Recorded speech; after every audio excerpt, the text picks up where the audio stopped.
The rain had been falling for 3 days straight when Chen finally decided to visit the bookstore that had once been her entire world. She stood across the street now, umbrella in hand, staring at the faded blue awning that used to read Riverside Books in cheerful gold letters. The paint had chipped away over the years, and the windows looked dusty, but her heart still recognized it instantly. This was the place where she had spent countless afternoons as a struggling college student, hiding between the shelves with borrowed books she couldn't afford to buy, dreaming of a future that seemed impossibly far away. That future had arrived, though not in any way she could have predicted back then. Chen was now the founder and CEO of Lumina Designs, a furniture company that had taken the industry by storm with its innovative approach to sustainable, affordable home furnishings. Her net worth had crossed into 8 figures 2 years ago, and she had homes in 3 cities. But standing here, watching the rain drip off the bookstore's awning, she felt like that 20-year-old girl again, broke and hopeful and desperately in love with stories. The bell above the door chimed as she pushed it open, and the familiar scent of old paper and coffee hit her immediately. Some things never changed. The layout was exactly as she remembered. Rows of tall wooden shelves creating intimate corridors, a reading nook by the window with mismatched armchairs, and the front counter where Mr. Harrison used to sit, reading glasses perched on his nose as he recommended books to anyone who would listen. But it wasn't Mr. Harrison behind the counter now. A man looked up from the ledger he'd been studying, and Emma felt her breath catch. He was probably in his early 30s, with dark hair that looked like he'd been running his hands through it, a strong jaw shadowed with stubble, and eyes the color of warm honey. He wore a simple gray Henley that stretched across broad shoulders, and there was something about the way he held himself that spoke of quiet strength. "Welcome to Riverside Books," he said, and his voice was deep, tinged with exhaustion. "Let me know if you need help finding anything." Emma nodded, not trusting herself to speak just yet. She moved deeper into the store, her fingers trailing along the spines of familiar books. The poetry section was still in the back left corner. The classics still dominated the right wall. Everything was the same, yet somehow diminished. The shelves looked emptier than she remembered. Several overhead lights were out. There was a water stain on the ceiling near the mystery section that definitely hadn't been there before. She picked up a worn copy of Jane Eyre and opened it to find the price penciled inside the cover in faded graphite. $8. She remembered when that would have been too expensive for her budget. "That's a good choice," the man's voice came from behind her, and she turned to find him closer than she'd expected. Up close, she could see the fatigue etched around his eyes, but also the warmth there. "Though I'm biased, it's one of my favorites." "Mine too," Emma said softly. "I must have read it a dozen times. The mark of a true book lover." He smiled, and it transformed his entire face. "I'm Daniel, by the way, Daniel Harrison." "Harrison?" Emma's eyes widened. "Are you related to Thomas Harrison? Was my grandfather." Daniel's smile turned bittersweet. "He passed away about 8 months ago, left me this place." "I'm so sorry," Emma said, and she meant it. Mr. Harrison had been kind to her, had let her stay past closing time when she was too absorbed in a book to notice the hours passing, had occasionally slipped her a free paperback when he thought she wasn't looking. "He was a wonderful man. You knew him." Daniel's expression shifted, became more interested. "Years ago. I used to come here all the time when I was in college. This place was like a sanctuary for me." Emma looked around, seeing both what was and what used to be. "I moved away for work, but I've thought about it often." "Then you probably remember it in better days." Daniel's voice carried a weight that made Emma look at him more closely. I've been trying to keep it running, but it's been a challenge. The neighborhood has changed. Everyone buys books online now. The rent keeps going up. I'm doing everything I can, but...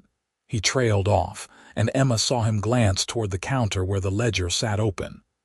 Even from here she could see columns of numbers, heavy with red ink. "Why keep it open?" she asked gently, "if it's struggling so much?" Daniel was quiet for a moment, his gaze sweeping across the store with something that looked like love. "Because my grandfather believed that places like this matter, that they're more than just businesses.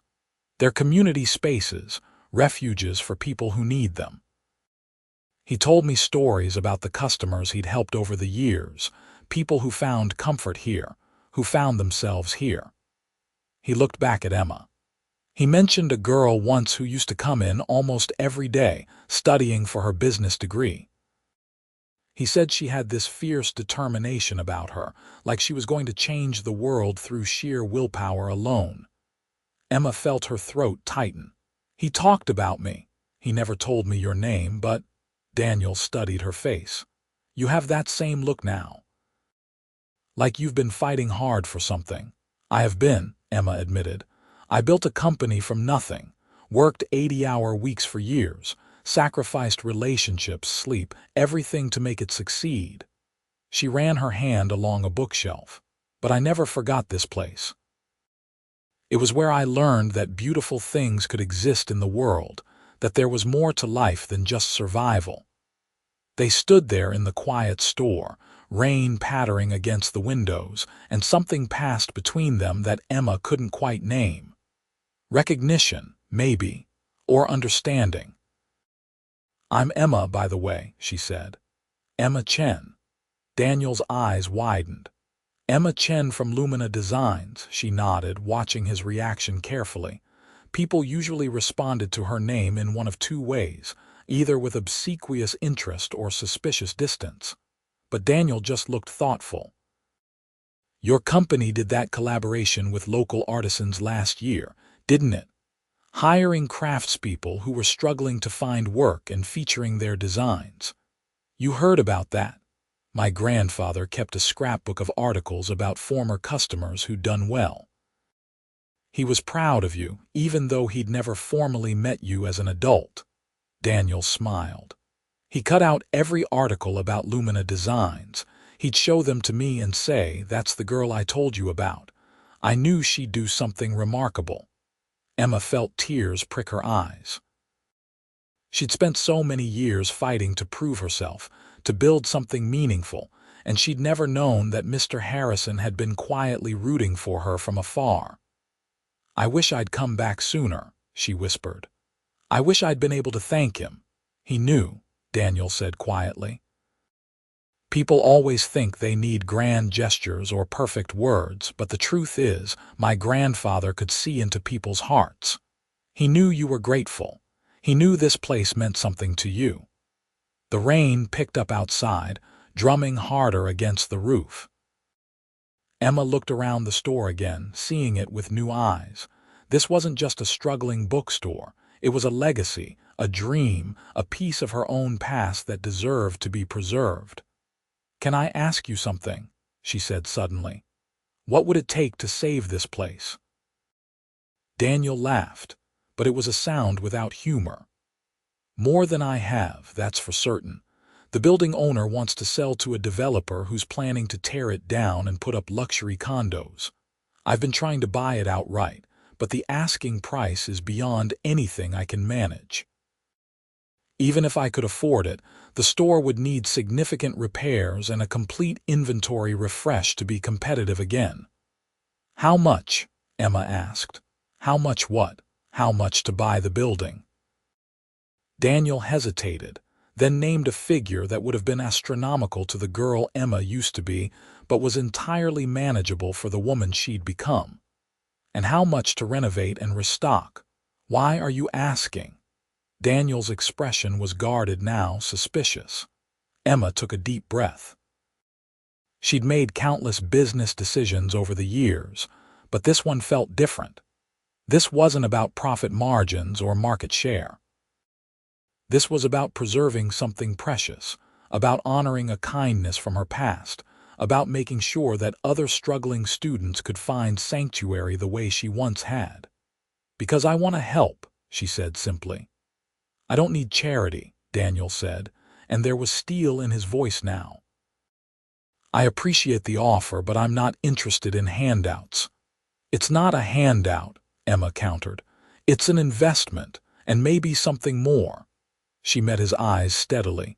"Your grandfather gave me something invaluable when I needed it most.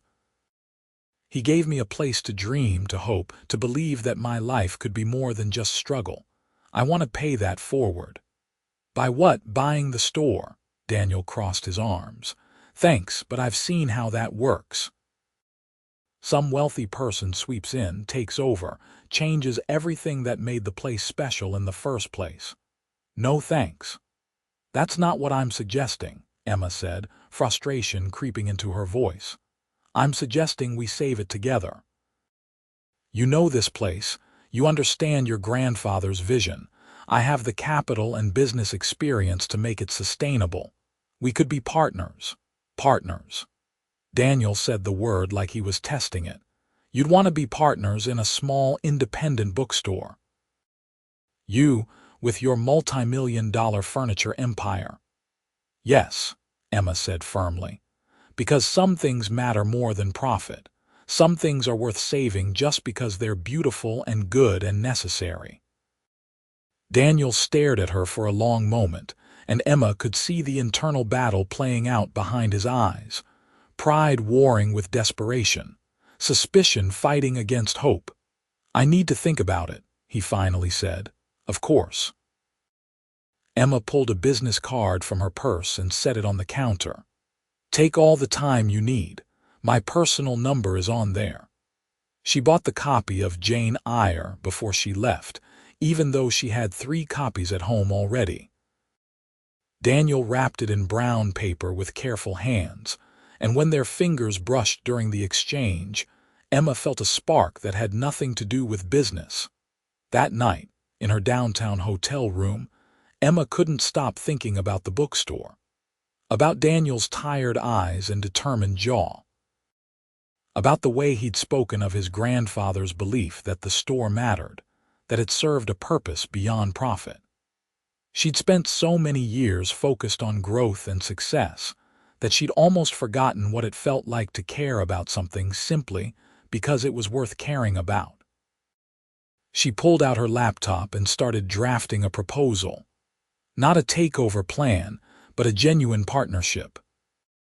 She outlined how they could purchase the building, establish a renovation timeline, modernize the inventory system while maintaining the store's character, create community programming that would draw people in. She worked until 3 in the morning, fueled by coffee and a sense of purpose she hadn't felt in months. 3 days passed before Daniel called. "I've been doing my research," he said without preamble. "Reading about you, about Lumina Designs. About how you started with nothing but a sketch and a dream and built something remarkable. And," Emma's heart was pounding, "and I think my grandfather would have liked you. The adult you, I mean, not just the determined college kid." She could hear the smile in his voice. "So yes. Let's talk partnership." They met at a small cafe near the bookstore the next morning. Daniel looked less exhausted than before, or maybe just more hopeful. He'd brought a notebook filled with ideas, and Emma watched as he outlined his vision with passionate intensity. He wanted to preserve the bookstore's soul while making it viable for the future. He talked about hosting author readings and book clubs, partnering with local schools, creating a space where community could happen organically. Emma found herself captivated not just by his ideas, but by the way he spoke about them, the conviction in his voice, the way his eyes lit up when he described the kind of gathering place he imagined. This wasn't a man who cared about money or status. This was someone who understood what it meant to steward something meaningful. "What about you?" Daniel asked, setting down his coffee cup. "What do you want from this? I mean really want, beyond just paying forward a kindness. Emma was quiet, considering her answer carefully. I think I want to remember who I used to be, or maybe who I was trying to become. I've been so focused on building my company that I've lost track of why I started it in the first place. I wanted to create beautiful things that people could afford, to make good design accessible. But somewhere along the way, it became about expansion and profit margins and shareholder expectations. She looked out the cafe window toward the bookstore. Being back there, it reminded me of when everything felt pure and possible. I want to hold onto that feeling. That's honest, Daniel said softly. So do we have a deal? Daniel extended his hand across the table. Partners. Emma shook it, feeling the warmth and strength of his grip, and knew she was embarking on something that would change her life in ways she couldn't yet predict. The next few weeks were a whirlwind. Emma's lawyers drew up the partnership agreements while she negotiated with the building owner. The man was initially resistant to selling to them instead of the developer, but Emma could be very persuasive when she wanted to be, and the developer's offer looked less attractive when she pointed out various zoning complications that might arise. She made a fair offer, slightly above asking price, and structured it in a way that closed quickly. Meanwhile, she and Daniel spent hours at the bookstore, cataloging what needed to be done. Emma found herself there every day, driving up from the city in the mornings and not leaving until evening. Her assistant kept calling with urgent matters that needed her attention, board meetings she was missing, decisions that required her input. She delegated ruthlessly, freeing up her time to focus on something that felt more important than quarterly earnings reports. Daniel noticed. "You don't have to be here every day," he said one afternoon while they were sorting through boxes of old inventory in the back room. "I know you have a company to run." "I have excellent people running it," Emma replied, marking a box of vintage mysteries for the keep pile. "And I'm realizing I've been micromanaging for too long. They're more than capable. Still, this is a lot of your time for an investment." Emma looked up at him. He was dusty and disheveled from moving boxes, his shirt sleeves rolled up to reveal strong forearms, and there was a smudge of dirt on his cheek that she had to resist the urge to wipe away. "Maybe it's more than just an investment," she said quietly. Something shifted in Daniel's expression. They'd been dancing around this attraction since the beginning, both of them aware of the pull between them but uncertain how to acknowledge it. Emma had dated over the years, brief relationships that fizzled out when her work schedule became overwhelming. She told herself she was fine alone, that her company was enough. But standing here with Daniel, surrounded by books and dust and possibility, she felt something awakening that she'd thought long dormant. "Emma," Daniel said, and her name sounded different in his voice, weighted with meaning. "We should probably keep this professional," she said, even as every part of her wanted to step closer to him. "We're business partners now." "Right," Daniel agreed, but he didn't look away. "Professional." They stood there in the dusty back room, neither of them moving, the air between them charged with everything they weren't saying. Then Emma's phone rang, shattering the moment, and they both stepped back like they'd been burned. The call was from her contractor friend Marcus, whom she'd asked to assess the building. He arrived an hour later with his clipboard and measuring tape, and his assessment was both better and worse than expected. The building's bones were solid, but it needed new wiring, updated plumbing, a new roof within the next 2 years, and significant cosmetic work. "This is going to cost more than you initially projected," Marcus told Emma privately while Daniel was helping a customer. "You sure you want to put this kind of money into it?" "I'm sure," Emma said without hesitation. "Okay, but I gotta ask, why? I've known you for 5 years, and I've never seen you make a decision based on sentiment. What's different about this place?"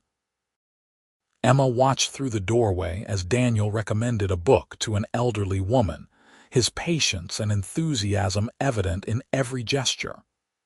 "Maybe I'm tired of making decisions based solely on logic," she said. "Maybe some things are worth doing just because they matter." Marcus followed her gaze and smiled knowingly. "Or maybe it's not just the bookstore you're invested in."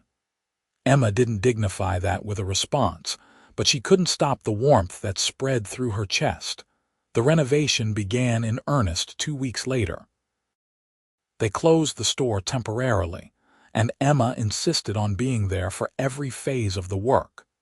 She and Daniel made decisions together, debating over paint colors and shelving configurations and lighting fixtures. They disagreed frequently, his desire to maintain tradition clashing with her instinct to modernize, but they always found compromises that felt right. During lunch breaks, they'd sit on the front step eating sandwiches and talking about everything except the growing attraction between them. Emma learned that Daniel had been an architect before inheriting the bookstore, that he'd left a successful career in San Francisco to honor his grandfather's legacy. He told her about growing up visiting the store on weekends, about learning to love books from his grandfather's gentle guidance. "What about your parents?" Emma asked. "How did they feel about you giving up architecture?" Daniel's expression darkened. "They died when I was 16, car accident. My grandfather raised me after that." "I'm sorry," Emma said, her hand instinctively finding his. "I lost my parents young too.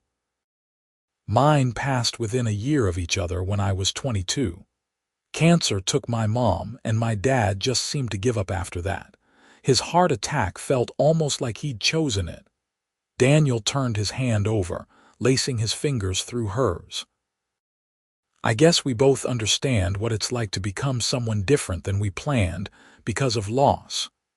And maybe what it's like to honor the people we've lost by living well," Emma added. They sat there holding hands on the bookstore step, workers hammering inside, traffic passing on the street, and Emma felt more grounded than she had in years. This man understood her in ways that the wealthy executives and investors she usually spent time with never could. He'd known loss and rebuilt. He'd sacrificed for something he believed in. He was real in a way that her usual world often wasn't. "We should probably talk about this," Daniel said, gesturing between them with their joined hands. "Probably," Emma agreed. "I'm attracted to you," Daniel said bluntly. "Have been since you walked into the store that first day, but I don't want to complicate our partnership or make things awkward." "It's already complicated," Emma said with a small smile, "and probably already awkward. But I'm attracted to you too, and I've been thinking maybe we're both overthinking this. We're adults. We can handle complexity." "Can we?" Daniel's honey-colored eyes searched hers. "Because I should be clear, Emma, I'm not interested in casual. If we do this, if we explore whatever this is between us, I need to know you're all in. I've seen too many relationships fail because people were too scared to commit, too busy to show up. I won't do that to myself or to you." Emma felt her heart racing. Most men she'd dated had been intimidated by her success, had needed constant reassurance that they mattered more than her work. But Daniel was different. He was confident enough to state his needs clearly, strong enough to walk away if she couldn't meet them. "I'm all in," she said, and meant it. "I'm terrified because I've never been good at balancing work and relationships, but I want to try. With you, I want to try." Daniel smiled, slow and warm and utterly captivating. "Then let's try." He kissed her there on the bookstore step, gentle at first and then deeper. And Emma felt like she was coming home to a place she'd never known she'd been searching for. His hands cupped her face with a tenderness that made her breath catch, and when they finally pulled apart, she saw her own wonder reflected in his eyes. "That was worth the wait," she whispered. "Absolutely worth it," Daniel agreed. After that, everything changed and nothing changed. They still worked side by side on the renovation, still debated over details, still ate sandwiches on the front step. But now there were stolen kisses in the back room, hands held under the table during meetings with contractors, smiles that lasted a beat too long. Emma found herself texting him at odd hours, sharing random thoughts, and he always responded with the same attentiveness he brought to everything else in his life. Her team at Lumina Designs noticed the change in her. "You seem different," her CFO Melissa said during a video call. "Happier. More relaxed." "I've been delegating more," Emma said, which was true but not the whole truth. "It's good for you," Melissa said. "You've been carrying too much for too long. The company is doing fine without you micromanaging every decision. Better than fine, actually. The design team has been flourishing with more autonomy." Emma felt a pang of guilt that she'd been stifling her team's creativity with her controlling approach, but also relief that her company was sustainable without her constant presence. It freed her to focus on the bookstore and on Daniel, without the crushing weight of obligation. 6 weeks after they'd started renovations, the bookstore was transformed. The exterior had been repainted in the same cheerful blue, but with fresh, crisp lines. The gold lettering spelling Riverside Books gleamed like new. Inside, they'd managed to honor the original character while making it feel bright and welcoming. The old wooden shelves had been refinished, new lighting made the space glow warmly, and they'd created a proper cafe area in one corner with an espresso machine and pastry case. "It's perfect," Emma breathed, standing in the center of the store on the night before the grand reopening. "Your grandfather would love it." "I think he would," Daniel agreed.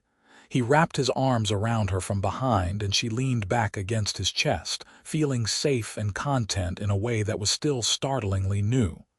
"Thank you for this, for believing it was worth saving." "Thank you for letting me be part of it," Emma replied. The grand reopening the next day was beyond anything they'd hoped for. Former customers came out in droves, bringing their children and grandchildren. Local press covered it as a feel-good story about preserving community spaces. They'd partnered with a local bakery to provide refreshments, invited several local authors to do readings, and created a special display of vintage books from the original inventory. Emma stayed in the background mostly, letting Daniel take the spotlight, but he kept pulling her forward, making sure everyone knew this was a partnership. "None of this would have happened without Emma Chen," he told a reporter. "She saw what this place could be and had the vision and resources to make it happen." Standing there watching him, seeing the joy on his face and the gratitude in his eyes, Emma realized something that took her breath away. She'd fallen completely, irrevocably in love with Daniel Harrison. It wasn't just attraction or fondness or partnership compatibility. It was love, deep and certain and transformative. The realization should have terrified her. She'd built her entire adult life around being independent, relying on no one, needing nothing but her own determination. But loving Daniel didn't feel like weakness or vulnerability. It felt like coming home. That night, after the last customer had left and they'd cleaned up the remnants of the celebration, Daniel locked the front door and turned to her with a serious expression. "I have something to tell you," he said. "Something I probably should have mentioned before, but the timing never seemed right." Emma felt her stomach drop. "Okay. When my grandfather left me this store, he also left me a letter. He wrote it a year before he died, like he knew his time was limited." Daniel pulled a worn envelope from his pocket. "He talked about you in it, the girl who used to come here all the time, studying so hard, dreaming so big. He wrote that he hoped someday you'd come back, and that if you did, I should tell you something." "What?" Emma's voice was barely a whisper. Daniel opened the letter with careful hands and read, "Tell the girl with fire in her eyes that she doesn't have to carry the world alone. Tell her that the strongest people are the ones who let themselves be vulnerable, who build communities instead of empires, who understand that success means nothing without love. Tell her that I always believed in her, and that I hope she finds someone who believes in her just as much. Someone who sees not just her strength but her softness. Someone who makes her remember that being human is about more than just surviving." Tears streamed down Emma's face. "He wrote that for me, a year before you walked back into the store," Daniel confirmed. "He had this sense about people, about fate. He told me in the letter that he believed you'd come back when you were ready, when you needed to remember who you were." He set the letter aside and took both her hands. "And Emma, I do believe in you. I see your strength and your softness. I see how hard you've worked and how much you've sacrificed. But I also see the woman who cries during romantic comedies, who gives money to every street musician we pass, who stayed up all night researching the best children's book selections, because she wanted to make sure we had something for every kid who walked through our doors." "Daniel," she breathed. "I love you," he said simply. "I know it's fast, I know we should probably take things slower, but I've never been good at hiding what I feel. I love you, Emma Chen. Your ambition and your kindness, your brilliance and your vulnerability, all of it." Emma launched herself at him, kissing him with everything she felt, all the love and gratitude and wonder that had been building inside her. When they finally broke apart, both breathless, she rested her forehead against his. "I love you too," she said. "I think I started falling for you the moment I walked in and saw you standing behind that counter looking exhausted and determined and beautiful. I love your integrity and your passion. I love how you honor your grandfather's memory. I love how you make me want to be better, do better, live better." They held each other in the quiet bookstore, surrounded by thousands of stories, writing their own. The months that followed were the happiest of Emma's life. She split her time between the city and the bookstore, finding a rhythm that worked for both her company and her relationship. Lumina Designs continued to thrive, and Emma discovered that being less involved in day-to-day operations actually improved the company culture. Her team felt trusted and empowered, and their creativity flourished. The bookstore exceeded all their projections. It became a genuine community hub, hosting book clubs and author events and writing workshops. They partnered with local schools to provide free books to underprivileged students. They created a program where customers could buy a book and leave it for someone who couldn't afford one. The cafe became a gathering place for artists and students and retirees. Everyone welcomed and valued. Emma and Daniel moved in together into an apartment above the bookstore 6 months after the reopening. It was smaller than any of Emma's other properties, but it felt more like home than anywhere she'd ever lived. They'd wake up to the smell of coffee from the cafe below, spend their days working side by side, and fall asleep reading to each other at night. Emma's friends from her business world were initially skeptical of her relationship with a bookstore owner.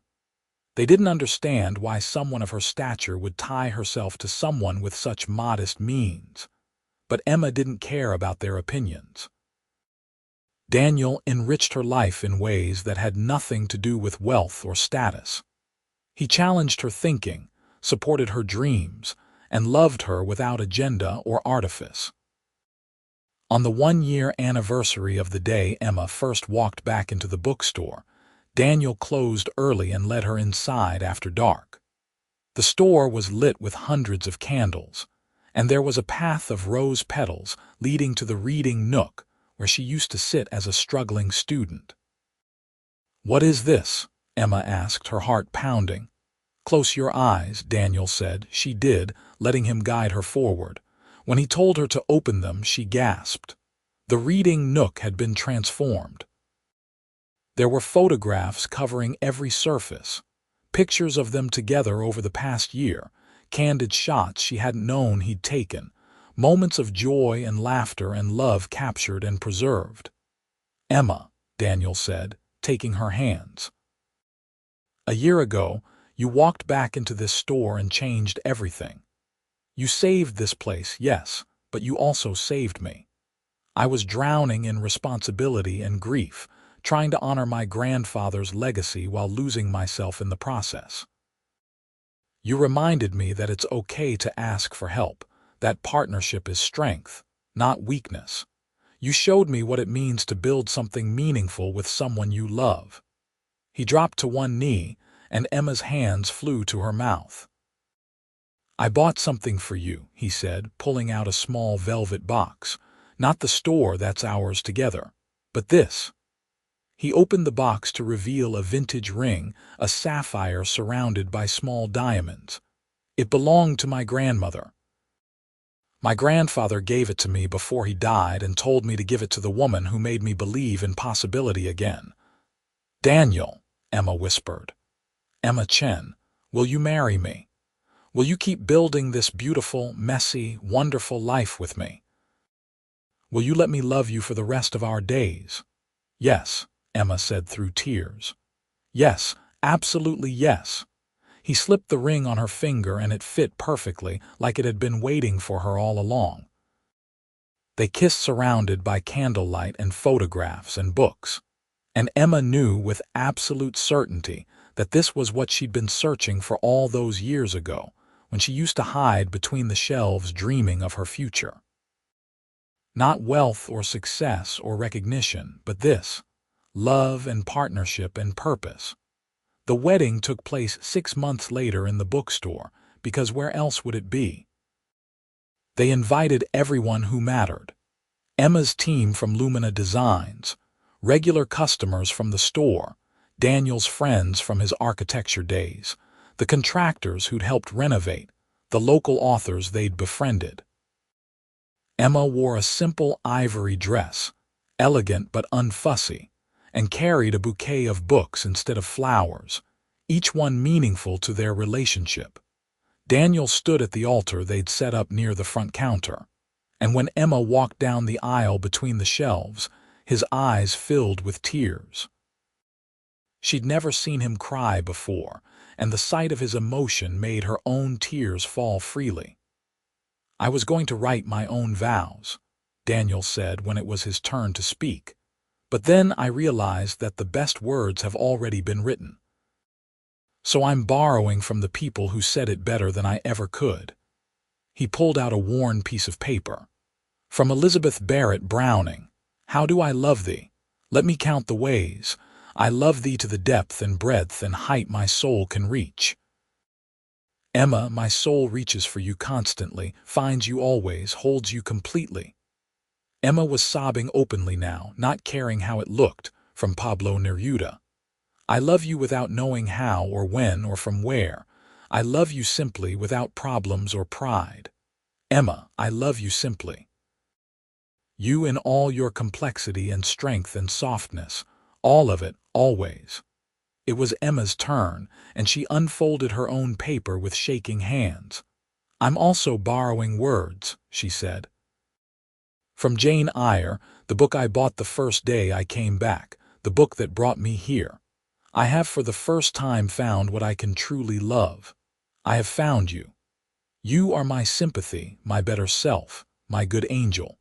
I am bound to you with a strength of attachment which I have never felt before. Daniel, you are my better self. You make me want to be brave and vulnerable and real. You make me want to build communities instead of just empires.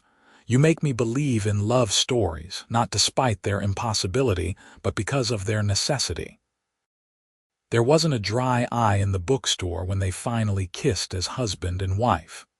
The reception spilled out onto the street, a block party that the whole neighborhood joined. They cut their cake under the blue awning with the gold letters, and Emma thought of Mr.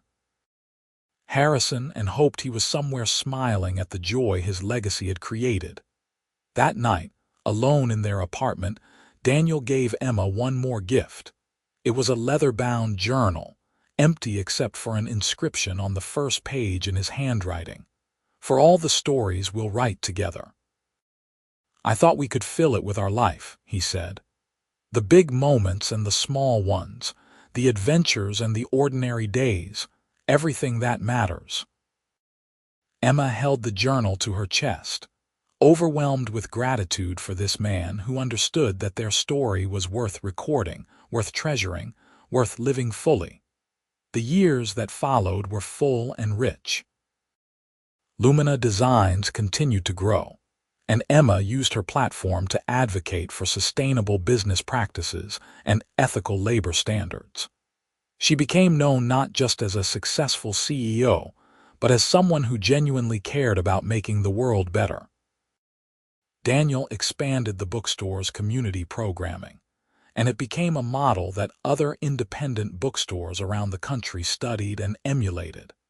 They traveled together, finding bookstores in every city they visited, always bringing back ideas to implement at Riverside Books. They hosted visiting authors and created a small publishing imprint for local writers. They fought sometimes, usually about Emma taking on too much or Daniel being too idealistic about finances. But they always worked through it with honest conversation and genuine compromise. 3 years after their wedding, Emma came home from a doctor's appointment with news that changed everything again. She was pregnant. They'd been trying for months, hoping but not quite believing it would happen, and now here it was. A new life, a new chapter, a new adventure. Daniel cried when she told him, holding her so tightly she could barely breathe. "We're having a baby," he kept saying, like he needed to hear the words to believe them. "We're having a baby," Emma confirmed, laughing and crying at the same time. Their daughter was born on a snowy December morning, and they named her Claire after Daniel's grandmother who'd owned the sapphire ring. Emma had thought she understood love before, but holding Claire in her arms, she realized there were depths of feeling she'd never even imagined.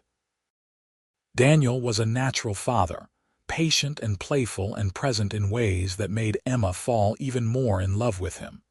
They brought Claire to the bookstore when she was 2 weeks old, and she slept in a bassinet behind the counter while they worked. As she grew, the bookstore became her playground. She took her first steps between the shelves, said her first word while sitting in the reading nook, learned to read surrounded by more stories than any child could ever exhaust. Emma scaled back her involvement with Lumina Designs even further, eventually transitioning to a board chair role that let her focus on strategic direction rather than daily operations. Some people in her industry criticized the choice, said she was wasting her potential, but Emma knew better. This wasn't wasting anything. This was choosing what mattered most. On Claire's 5th birthday, they threw a party in the bookstore, and Emma watched her daughter holding court among the children, recommending her favorite books with the same enthusiasm Mr. Harrison used to show. She felt Daniel's arm slip around her waist. "You've built something beautiful," he said quietly. "We've built something beautiful," Emma corrected. "All of this, it only works because we did it together." "Do you ever miss it?" Daniel asked. "The high-powered business world, the constant challenge, the spotlight." Emma considered the question seriously, looking around the bookstore at the life they'd created. Claire was laughing with her friends. Regular customers were browsing the shelves. The smell of fresh coffee mingled with old paper. Through the window, she could see the neighborhood they'd helped revitalize, independent shops and cafes thriving in the bookstore's wake. "No," she said honestly, "I don't miss it at all. I thought success meant building the biggest company, making the most money, being the most recognized. But real success is this. It's knowing that we've created something that matters, that serves people, that will outlive us. It's raising our daughter in a place filled with stories and community." It's falling asleep next to you every night and waking up excited for the day ahead. That's success. Daniel kissed her temple. I love you. I love you too.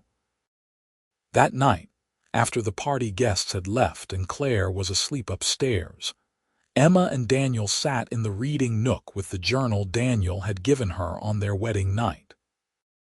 They'd been faithfully recording their life together, filling page after page with memories and milestones and mundane moments that somehow felt sacred. Emma read back through some of the entries, smiling at the story they'd written.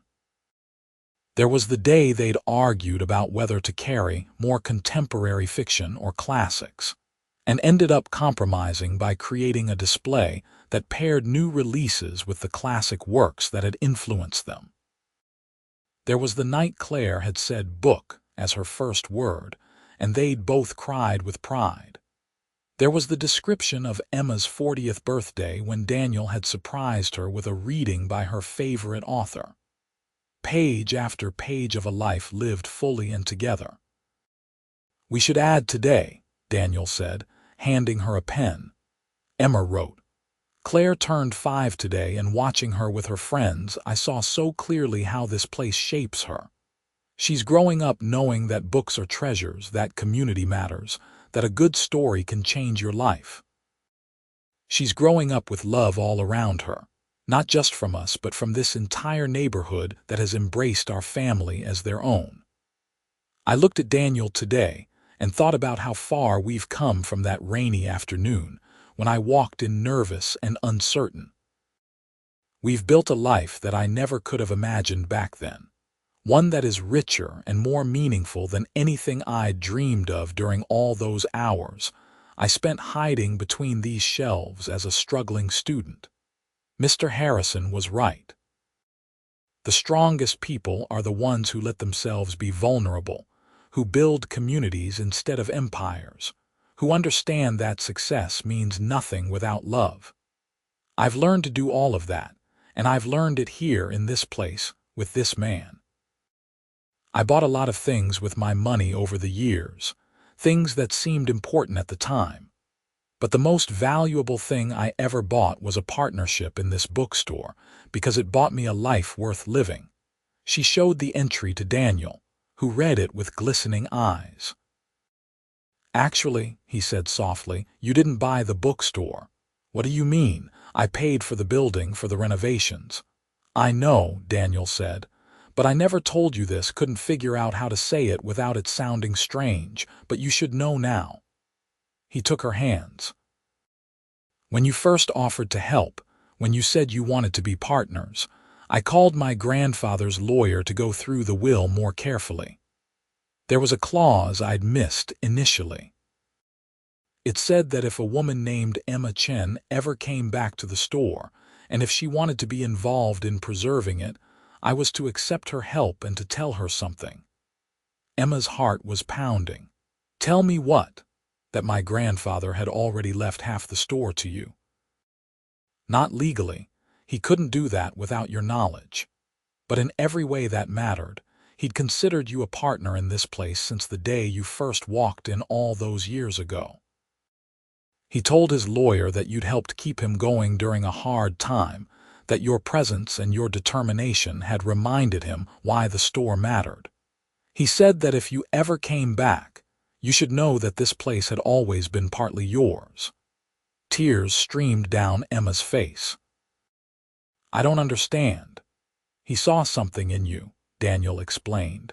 The same thing I saw. Someone who understood that books and stories and community spaces aren't just nice additions to life, they're essential. Someone who had the strength to build empires but the wisdom to value sanctuaries. He wanted you to have this place because he knew you'd protect it. So when I said I wanted to buy it, I let you because you needed to feel like you were contributing, like you were earning your place here. But Emma, you never had to earn anything. You already belonged here. You always have. Emma couldn't speak through her tears. Daniel pulled her close, and they sat together in the reading nook, holding each other while the bookstore settled into nighttime quiet around them. I bought this place for you, Emma finally whispered, But you're telling me it was mine all along. Not the building, Daniel clarified, but the heart of it, yes. The soul of what makes it matter. That was always yours. My grandfather saw it, and I see it too. You are Riverside Books as much as any of us. More, maybe, because you believed in it even when you had no reason to, even when you had a whole other life you could have been living. Emma pulled back to look at him. This is my life. You and Claire and this store and this community. This is the life I was always meant to have. Everything else was just the journey that led me here. They sealed the conversation with a kiss, soft and sweet and full of promise. Then they went upstairs to their apartment, to their sleeping daughter, to their life together. The years continued to unfold in that same beautiful way. Claire grew up brilliant and kind, shaped by books and love and the community that surrounded her. The bookstore thrived, weathering economic downturns and changing markets, because it had something that online retailers could never replicate: human connection. Emma watched with pride as Daniel became a respected figure in the independent bookstore community, speaking at conferences and mentoring other owners. Lumina Designs continued to do well under new leadership, and Emma felt satisfaction in knowing she'd built something sustainable that continued to provide good jobs and quality products. But her heart belonged to the bookstore, to the daily rhythm of recommendations and conversations, and the quiet satisfaction of matching the right book with the right person. When Claire was 8, she asked about how her parents had met. They took her down to the bookstore after closing and sat in the reading nook, and Daniel told her the story while Emma added details he missed. They told her about Mr. Harrison, about the rainy day when Emma had walked back in, about falling in love while rebuilding something broken into something beautiful. "So Grandpa Thomas knew Mommy would come back?" Claire asked. "He hoped," Daniel said. "And he was right. Did he know you'd fall in love?" Daniel and Emma exchanged a look. "Maybe," Emma said. "He seemed to understand a lot of things that hadn't happened yet." "I think he knew," Claire said with the certainty of a child. "I think he knew that Mommy needed a place to come home to, and that you needed someone to help save the bookstore, and that I needed you both to be my parents. So he made it all happen." Emma felt tears prick her eyes again. Out of the mouths of babes came wisdom. That night, after Claire was asleep, Emma added another entry to their journal. "Today, Claire told us that she thinks Mr. Harrison orchestrated everything, that he knew we'd find each other and fall in love and build this life. Maybe she's right. Maybe some things are meant to be, not because of fate or destiny, but because good people plant seeds of possibility that bloom in unexpected ways. Mr. Harrison gave me a gift when I was young and struggling, a place to dream. And years later, that gift grew into this entire life. I've learned that the most valuable things can't be bought with money. They're bought with attention and care and showing up day after day. They're bought with vulnerability and trust and letting yourself love deeply. I bought this place for Daniel, or thought I did. But really, we all bought it for each other. We bought it for our daughter and for every person who walks through the doors looking for more than just books. We bought it for the community that needs gathering places. We bought it for the future, so that other struggling students can find sanctuary here the way I once did. That's the real wealth, the kind that multiplies instead of depleting. Love and purpose and belonging. I'm rich beyond measure, and it has nothing to do with my bank account." On their 10th wedding anniversary, Emma and Daniel renewed their vows in the bookstore, with Claire as their flower girl and half the neighborhood in attendance. Emma had commissioned a plaque to be mounted near the front counter, and she unveiled it during the ceremony. It read, "In memory of Thomas Harrison, who understood that a bookstore is more than shelves and pages. It's a promise that stories matter, that community endures, and that everyone deserves a place to dream. This place stands as his legacy and his love letter to the neighborhood he served for 50 years. The applause was thunderous, and Emma saw tears on many faces. They'd all been touched by Mr. Harrison's kindness in one way or another, and this acknowledgment felt right and necessary. During the reception, one of the elderly customers approached Emma. "I remember you," the woman said, "from years ago. You used to sit in that reading nook for hours, completely absorbed in whatever you were reading. Thomas used to point you out to me and say, 'That girl is going to change the world.' I always wondered what happened to you." "I did change the world," Emma said, looking around the bookstore at the celebration, at her husband dancing with their daughter, at the community gathered to honor love and legacy. "Just not in the way I thought I would." The woman smiled. "I think you changed it in exactly the right way." As Emma stood there watching her family and friends celebrate, she felt a profound sense of gratitude wash over her. She'd spent so many years chasing success, building her company, proving herself to a world that doubted her.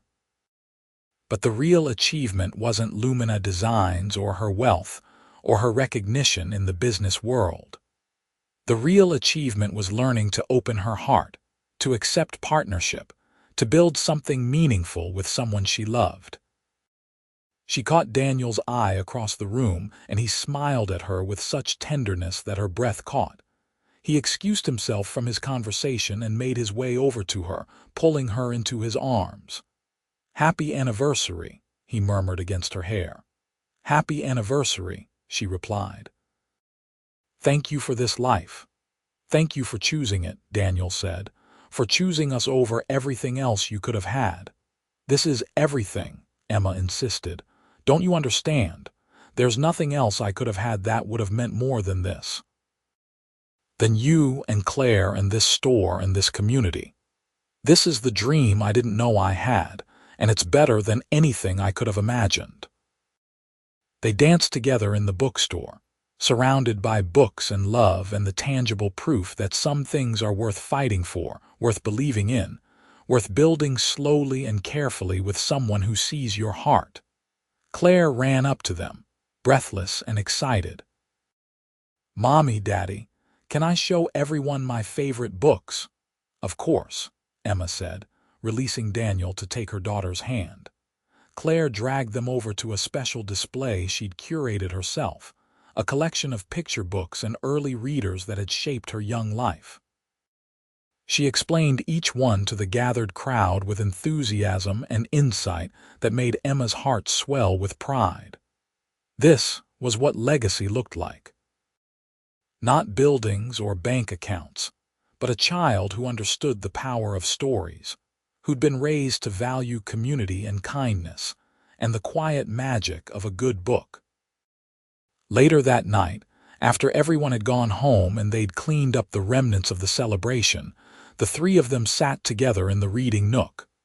Claire was drowsy, leaning against Daniel's shoulder, and Emma held them both close.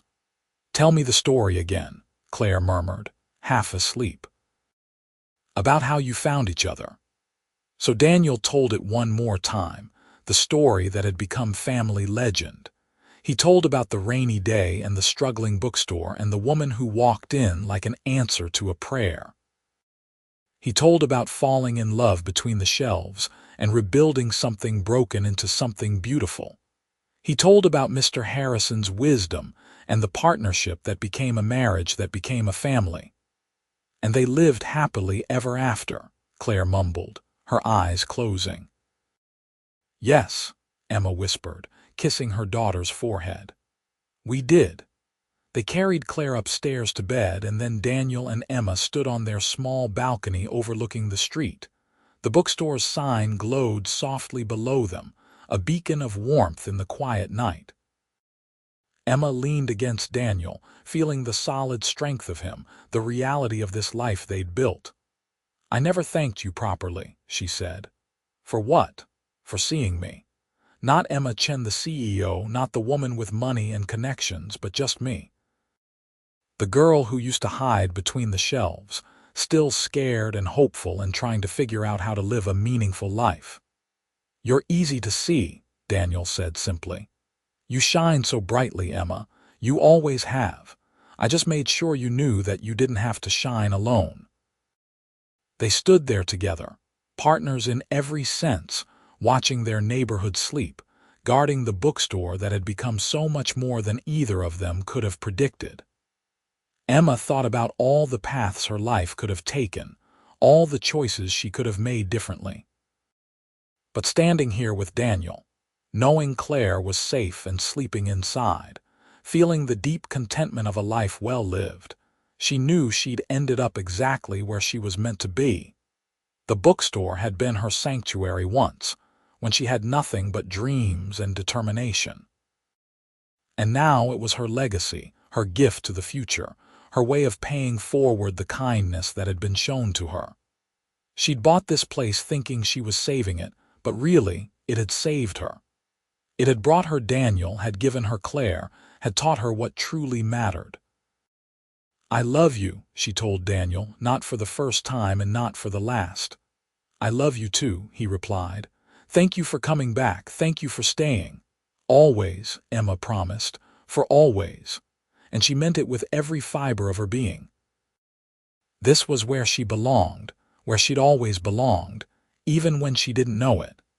Here in this place where stories lived and breathed, where community flourished, where love grew deep roots. She'd come back to a bookstore and found her entire life waiting for her. She'd found partnership and purpose, and the kind of happiness that comes from living authentically, loving completely, and building something that matters. The rain started falling again, gentle this time, and Emma tilted her face up to feel it. It reminded her of that first day, standing across the street working up the courage to walk through the doors. She'd been so uncertain then, so unaware of how that single decision would change everything.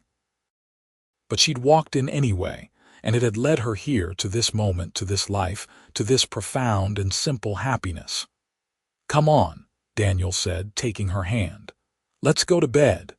They went inside, checked on Claire one more time, and then climbed into their own bed. Emma curled against Daniel, listening to the rain on the roof and his steady heartbeat beneath her ear, and felt completely at peace. This was the ending she'd been writing toward her entire life, though she hadn't known it. Not an ending really, but a beginning that kept unfolding into more beginnings, more love, more joy, more purpose. She'd spent years building a company, creating wealth, proving herself to the world.